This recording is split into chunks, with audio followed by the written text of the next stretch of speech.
Olá, ouvintes! Sejam todos muito bem-vindos e muito bem-vindas ao podcast Conceituados. Olá, ouvintes! Sejam bem-vindos a mais um programa do Dicas do Paulo. Este programa é uma oportunidade de receber dicas rápidas sobre o uso dos mapas conceituais. E para dar as dicas para a gente, o professor Dr. Paulo Correia, diretamente da EASH-USP, para o nosso podcast. Professor Paulo, agradeço a mais uma vez você estar presente no seu programa. Professor, vamos iniciar nossa conversa de hoje com mais uma rodada de dicas muito importantes sobre o mapeamento conceitual. Professor, como podemos e como fazemos o refinamento dos nossos termos de ligação nos nossos mapas conceituais? Oi, Bruno, tudo jóia? Vamos então a mais uma sequência de dicas aqui que eu tenho o maior prazer em compartilhar com todos aqueles que acompanham os nossos podcasts e as dicas do Paulo. Olha, o refinamento do termo de ligação é talvez a atividade que vai consumir mais tempo do mapeador quando ele quiser fazer um mapa bom para valer. Porque selecionar os conceitos é relativamente rápido, mas pensar exatamente como um conceito se relaciona com outro, isso leva certamente muito mais tempo e dá muito mais trabalho, né? Porque eu acho que a gente pode, dividir essa atividade de refinamento do termo de ligação em duas etapas, né? Vamos pensar aqui comigo para ver se você concorda com o meu raciocínio. O primeiro passo é você escolher o verbo que você vai utilizar, né? Então, assim, às vezes você começa com um verbo, você pensa em verbos que têm significados parecidos e às vezes até mais precisos e interessantes para aquilo que você quer representar. Então, eu poderia, sei lá, pensando num exemplo rápido aqui, mapas conceituais ajudam a aprendizagem, né? Veja, é exatamente uma formulação inicial que eu fiz para relacionar mapas conceituais com aprendizagem. E, de repente, eu posso pensar assim, ajudam? Então, pronto, já cheguei no verbo. Esse é um primeiro passo. O segundo passo é ajustar o verbo para expressar exatamente o que eu quero.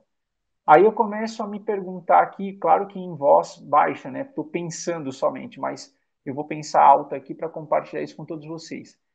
Será que ajudam é um verbo adequado? Será que favorecer é um verbo melhor? Então, mapas conceituais favorecem a aprendizagem? Ou estimular?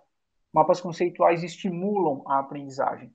Então, veja que aqui há agora um processo de seleção, ajuste fino do verbo, né? Que é o que a gente chama do refinamento. E claro que existem outros aspectos que a gente pode considerar também. Vamos imaginar que eu prefira estimular, né? Os mapas conceituais estimulam a aprendizagem. Tá. Eu posso retrabalhar essa informação, porque eu acho que os mapas conceituais estimulam muito a aprendizagem. Então, eu consigo agora colocar outros elementos no termo de ligação para, eventualmente, modificar o significado do verbo. Então, estimulam muito, estimulam pouco. Mapas conceituais nunca estimulam a aprendizagem. Perceba que eu coloco um elemento no termo de ligação e eu inverto totalmente o significado original que eu queria transmitir.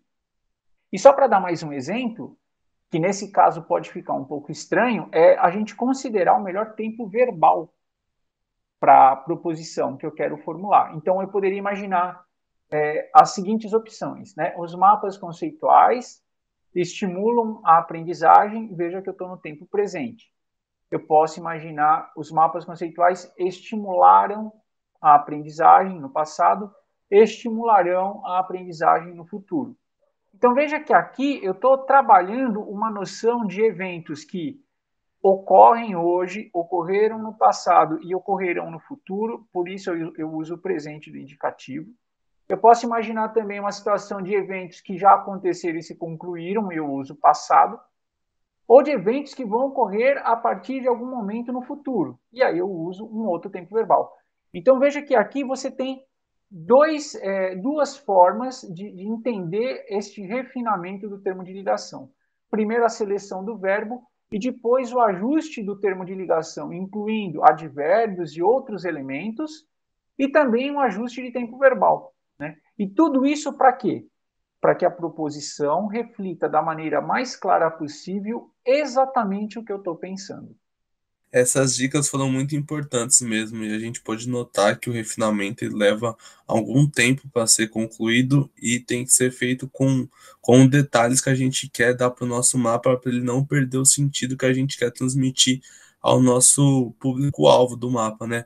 Agora, professor, falando em público-alvo e construção de mapas, como que é feito um estacionamento de conceitos? O que seria um estacionamento de conceitos? E qual é o melhor método para a gente fazer um estacionamento de conceitos a partir de um brainstorm? Então, Bruno, como a gente estava falando, né, o refinamento do termo de ligação é algo que toma muito tempo do mapeador, né? E por isso mesmo, a escolha dos conceitos é algo que a gente tem que fazer de uma forma mais rápida. Até porque, quando eu começo a estabelecer as relações conceituais, eu começo a lembrar de conceitos que eu posso pôr no mapa e que eu não havia pensado neles no começo do processo. Então, a sugestão que a gente dá para todos os mapeadores é que você comece o seu mapa conceitual criando um estacionamento de conceitos. Ou seja, você vai parar por alguns minutos, poucos minutos, e você vai fazer um brainstorming, que nada mais é do que uma tempestade de ideias, né? Então, eu vou aqui, por exemplo, pensar num mapa conceitual sobre futebol. Muito bem. Então, eu vou abrir aqui os Map Tools, ou eu vou pegar uma folha e eu vou começar a escrever, sem pensar muito bem, tudo o que me ocorre sobre o futebol, ou seja, os potenciais conceitos desse mapa.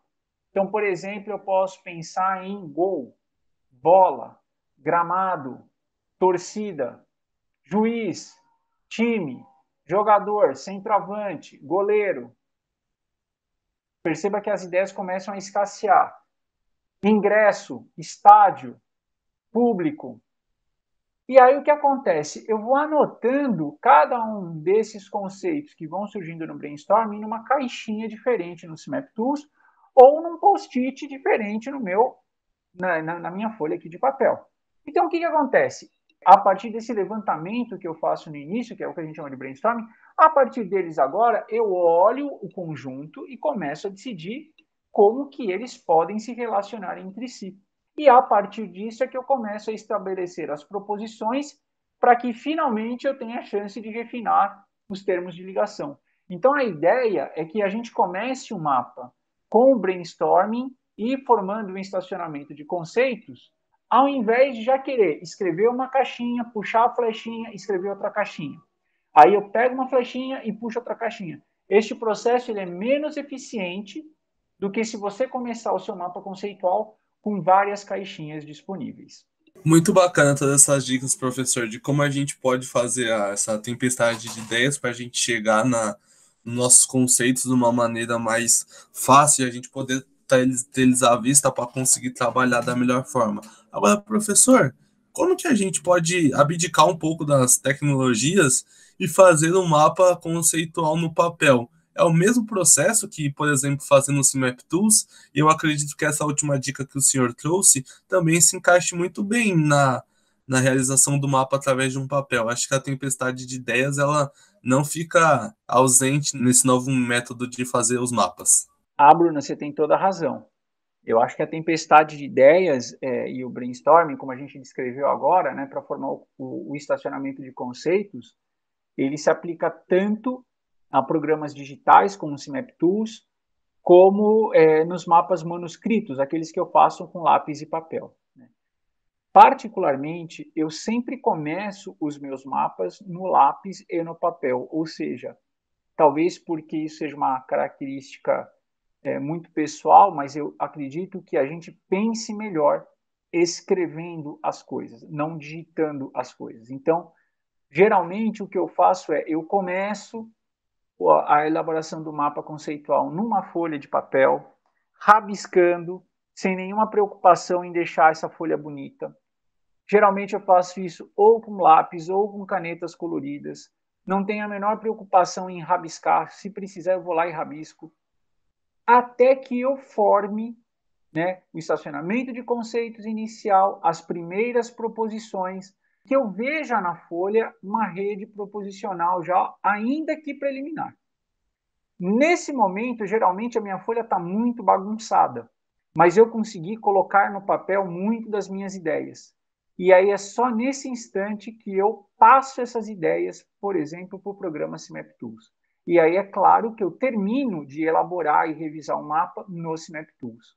Mas diferente do que as pessoas possam pensar, raramente eu começo a fazer um mapa conceitual no CIMAP Tools, porque eu preciso dessa etapa manuscrita. Eu preciso escrever as ideias, porque enquanto eu estou escrevendo as palavras, os conceitos, os termos de ligação, de alguma maneira eu consigo ativar melhor os meus conhecimentos prévios e fazer a articulação entre eles.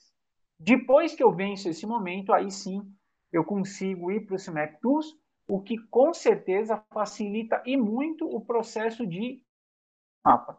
Então aí fica fácil pôr um conceito no meio do mapa, tirar o conceito da ponta, colorir os conceitos, né? Deixar tudo muito mais visível. Então essa finalização ela é muito mais prática de ser feita no CIMAP Tools, sobretudo se esse mapa for destinado a terceiros, né? Ou seja, se esse mapa é algo que eu conheço, que eu entendo e que eu queira compartilhar com outras pessoas.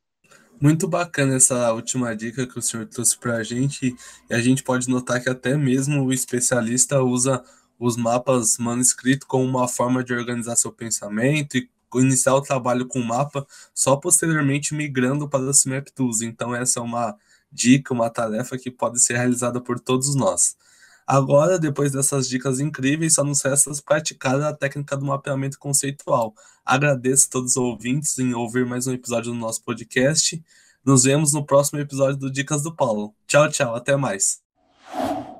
Além do podcast, você pode encontrar informações sobre o nosso grupo de pesquisa e o conhecimento produzido no canal do YouTube, Facebook e LinkedIn Mapas Conceituais e o nosso perfil no Instagram, Conceituais Mapas. Esperamos vocês por lá.